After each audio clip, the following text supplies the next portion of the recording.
ಮಾನವೀಯ ಸ್ನೇಹಿತರ ಒಕ್ಕೂಟ ಕೊಡಗು. ಜಿಲ್ಲಾ ವಾರ್ತೆ ಓದುತ್ತಿರುವವರು ಇಂದಿರಾ ಎಚ್ ಮಡಿಕೇರಿ.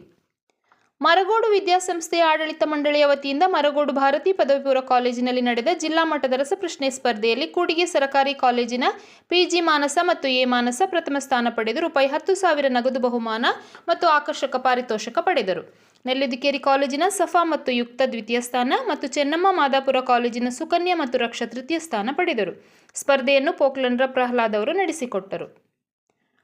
ಬದುಕು ಇತರರ ಕಷ್ಟ ಸಂಕಷ್ಟಗಳಿಗೆ ಪರಿಹಾರವಾಗುವ ರೀತಿಯಲ್ಲಿ ಇರಬೇಕು. ಸ್ವರ್ಗ ಎಂಬುದು ಇದೆ ಎಂಬುದು ಎಲ್ಲರಿಗೂ ತಿಳಿದ ವಿಚಾರ.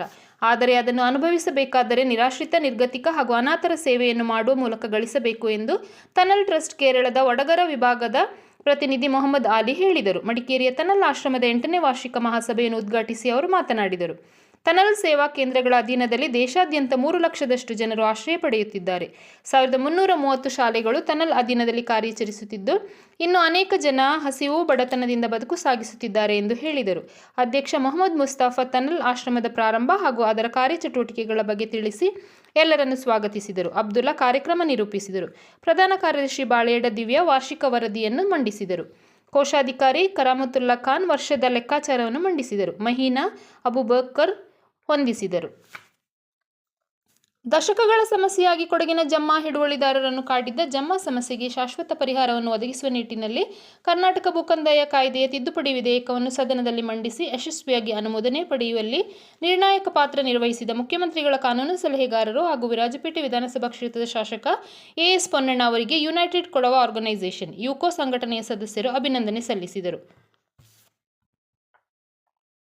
ಮಂಡ್ಯ ಜಿಲ್ಲಾ ಕಿವುಡರ ಸಂಘದ ವತಿಯಿಂದ ಮಂಡ್ಯದ ಸರ್ ಎಂ ವಿಶ್ವೇಶ್ವರಯ್ಯ ಕ್ರೀಡಾಂಗಣದ ಪಿಇಟಿ ಕ್ರೀಡಾಂಗಣದಲ್ಲಿ 3 ದಿನಗಳ ಕಾಲ ನಡೆದ 11ನೇ ರಾಜ್ಯ ಮಟ್ಟದ ಕಿವುಡರ ಟಿ20 ಕ್ರಿಕೆಟ್ ಪಂದ್ಯಾವಳಿ ಸಂಭ್ರಮದಿಂದ ನಡೆಯಿತು. ಪಂದ್ಯಾವಳಿಯಲ್ಲಿ ಬಳ್ಳಾರಿ ತಂಡ ಪ್ರಥಮ, ಕೊಡಗು ದ್ವಿತೀಯ, ದಕ್ಷಿಣ ಕನ್ನಡ ತೃತೀಯ ಮತ್ತು ಮೈಸೂರು ತಂಡ 4ನೇ ಸ್ಥಾನ ಗಳಿಸಿತು. ಬಾಲಗೋಕುಲ ಮಡಿಕೇರಿ ಹಾಗೂ ಮುಳಿಯ ಪ್ರತಿಷ್ಠಾನದ ಸಹಯೋಗದೊಂದಿಗೆ ಡಿಸೆಂಬರ್ 25ರಂದು ಬಾಲಸಂಗಮ ಕಾರ್ಯಕ್ರಮವನ್ನು ಏರ್ಪಡಿಸಲಾಗಿದೆ. ಮಧ್ಯಾಹ್ನ 2 ಗಂಟೆಯಿಂದ ಪ್ರಾರಂಭವಾಗಿ ಸಂಜೆ 5 ಗಂಟೆಯವರೆಗೆ ನಡೆಯಲಿದೆ. ಮುಳಿಯ ಜ್ಯುವೆಲ್ಸ್ ಸಭಾಂಗಣದಲ್ಲಿ ನಡೆಯಲಿರುವ ಈ ಬಾಲಸಂಗಮವು ಮಕ್ಕಳ ಪ್ರತಿಭಾ ಪ್ರದರ್ಶನಕ್ಕೆ ಒಂದು ವೇದಿಕೆಯಾಗಿದೆ. 6 ವಯಸ್ಸಿನಿಂದ 15 ವಯಸ್ಸಿನ ಒಳಗಿರುವ ಎಲ್ಲ ಮಕ್ಕಳು ಇದರಲ್ಲಿ ಭಾಗವಹಿಸಬಹುದು. ಕಾರ್ಯಕ್ರಮದಲ್ಲಿ ಭಾಗವಹಿಸುವ ಇಚ್ಛಿಸುವವರು ಈ ಮೊಬೈಲ್ ಸಂಖ್ಯೆಯನ್ನು ಸಂಪರ್ಕಿಸಬೇಕಾಗಿ ಕೋರಲಾಗಿದೆ. 9481858609.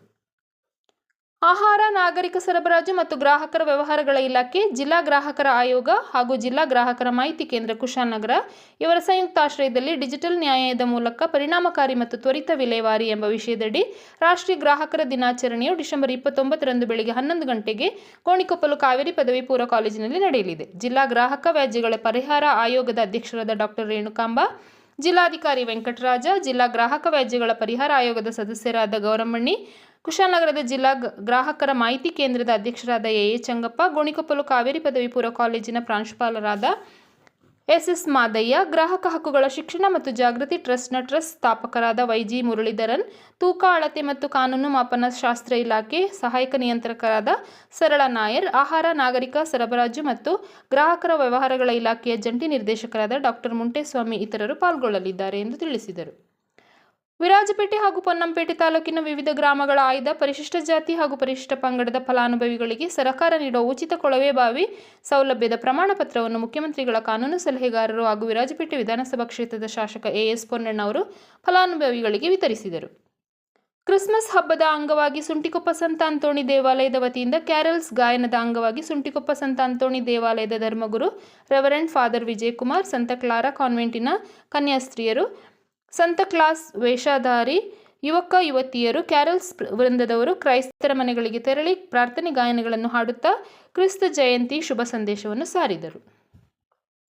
ಯಂಗ್ ಇಂಡಿಯಾ ಯೂತ್ ಕ್ಲಬ್ನ 55ನೇ ಸುವರ್ಣ ಮಹೋತ್ಸವದ ಸಂಭ್ರಮಕ್ಕಾಗಿ ರಾಷ್ಟ್ರೀಯ ಮಟ್ಟದ ಮುಕ್ತ ಫುಟ್ಬಾಲ್ ಪಂದ್ಯಾವಳಿ ಜನವರಿ 9, 10 ಮತ್ತು 11ರಂದು ಪಾಲಿಬೆಟ್ಟ ಮೈದಾನದಲ್ಲಿ ನಡೆಯಲಿದ್ದು ಅಗತ್ಯ ಸಿದ್ಧತೆಗಳನ್ನು ಕೈಗೊಳ್ಳಲಾಗಿದೆ ಎಂದು ಯಂಗ್ ಇಂಡಿಯಾ ಯೂತ್ ಕ್ಲಬ್ ಅಧ್ಯಕ್ಷ ಪಿಎಸ್ ಸಲೀಂ ಅವರು ತಿಳಿಸಿದ್ದಾರೆ. ಪತ್ರಿಕಾಗೋಷ್ಠಿಯಲ್ಲಿ ಮಾತನಾಡಿದ ಅವರು, ಕರ್ನಾಟಕ, ಕೇರಳ, ತಮಿಳುನಾಡು ಸೇರಿದಂತೆ ವಿವಿಧ ರಾಜ್ಯಗಳ 30ಕ್ಕೂ ಹೆಚ್ಚು ತಂಡಗಳು ಭಾಗವಹಿಸಲಿದ್ದು ತಂಡಗಳ ನೋಂದಣಿ ಕಾರ್ಯ ನಡೆಯುತ್ತಿದೆ.